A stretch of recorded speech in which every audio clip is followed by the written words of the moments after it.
थुंग थुंग एक नंबर का नशेड़ी और जुआरी था। सुबह आंख खुलते ही उसे दारू चाहिए होती और दिन भर वह जुआरियों के साथ ताश पीटता रहता। इधर घर में बीवी बच्चा भूख से रोते रहते, पर थुंग थुंग को अपने परिवार से ज्यादा अपने नशे से मोहब्बत थी। लेकिन एक दिन जुए की लत ने थुंग थुंग को पूरी तरह बर्बाद कर दिया था। वह अपना सब कुछ हार गया था। जब देने को एक फूटी कौड़ी नहीं बची तो जुआरियों ने उसे कुत्तों की तरह पीटा। जैसे तैसे थुंग थुंग वहां से जान बचाकर भाग आया, लेकिन नशे में धुत थुंग थुंग को रास्ता नहीं दिखा और अनजाने में वह एक सुनसान श्मशान में चला आया। तभी उसकी नजर जमीन पर पड़ी एक दारू की बोतल पर गई। बोतल देखते ही थुंग थुंग अपना सारा दर्द भूल गया और जल्दी से उसने बोतल का ढक्कन खोल दिया। ढक्कन खुलते ही बोतल से काला धुआं निकला और एक शैतान बाहर आया और फटी हुई आवाज में बोला, मैं सदियों से कैद था, तूने मुझे आजाद किया है। मांग, तेरी कोई एक आखिरी इच्छा पूरी करूंगा। तू चाहे तो मैं तुझे सोने का महल दे दूं। थुंग थुंग ने जोर से डकार ली और बोला, अबे महल का क्या करूंगा, झाड़ू लगाने में थक जाऊंगा। एक काम कर, मुझे कभी खत्म न होने वाली दारू की बोतल दे दे और एक ऐसी ताश की गड्डी दे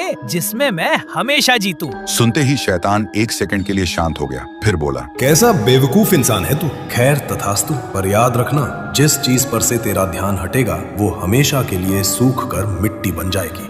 लेकिन थुंग थुंग ने उसकी शर्त पर ध्यान ही नहीं दिया। वह बोतल और ताश लेकर सीधा वापस अड्डे पर चला गया। उधर उसकी बीवी और बच्चा भूख से तड़प रहे थे और इधर थुंग थुंग बस दारू पीता रहा और जुआरियों से लाखों रुपए जीतता रहा। 7 दिन बीत चुके थे, लेकिन थुंग थुंग घर ही नहीं गया। बीच में गांव के एक आदमी ने आकर बताया भी, थुंग थुंग, तेरी बीवी बीमार है और बच्चा भूख से रो रहा है, घर जा। पर नशे में चूर थुंग थुंग हंसकर बोला, अबे रोने दे, एक बाजी और जीत लूं, फिर उनकी जिंदगी बदल दूंगा। फिर 7 दिन बाद थुंग थुंग नोटों से भरा बोरा लेकर नशे में झूमता हुआ घर पहुंचा। घर पहुंचते ही वह चिल्लाया, अरे कहाँ छुपी हो चिंटू की माँ, बाहर आओ, देख तेरा पति आज राजा बन गया है, आज तो दावत होगी। लेकिन कोई आवाज नहीं आई। फिर वह दूसरे कमरे में गया। उसने देखा उसकी बीवी और बच्चा आमने सामने बैठे हैं। थुंग थुंग हंसते हुए उनके पास गया और बोला, अरे नखरे क्यों कर रही है, देख कितना पैसा लाया हूँ।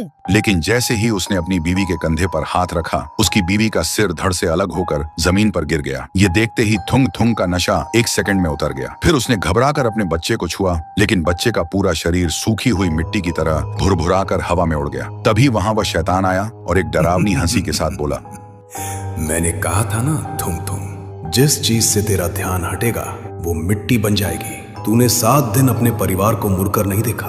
भूख और प्यास से वो कब के सूख कर पत्थर बन चुके थे। सुनते ही थुंग थुंग पागल हो गया। तो दोस्तों, जो इंसान आदत और नशे से मजबूर होकर अपनों को भूल जाता है, वक्त आने पर जिंदगी उसे इतना अकेला कर देती है कि उसके पास उन पैसों के अलावा रोने के लिए कोई अपना नहीं बचता।